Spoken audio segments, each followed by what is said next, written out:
Hello, good morning সবাইকে। আপনার শিশুকে পাখির সাথে পরিচয় করিয়ে দিবেন অবশ্যই। সে পাখি দেখবে, দেখে শিখবে যে এটা নতুন কিছু। সে জানতে চাইবে, শিখতে চাইবে, সে নতুন করে শিখবে। পাখি দেখবে, হয়তো সেটা কবুতর কিংবা কাক, যাই হোক পাখি দেখাতে হবে।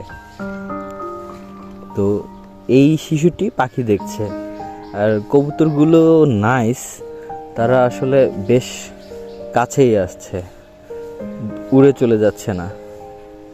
তারাও আমাদের আসলে ব্যাপারটা বুঝতে পারছে যে আমরা হার্মফুল নই তাদের জন্যে। আর এই শিশুটি খুব ভালোভাবে দেখছে তা।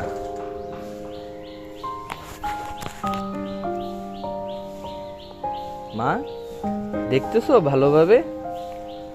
এই পাখি পাখি দেখো দেখো কি সুন্দর পাখি। ওকে, বাই বাই ওয়ান্স মোর।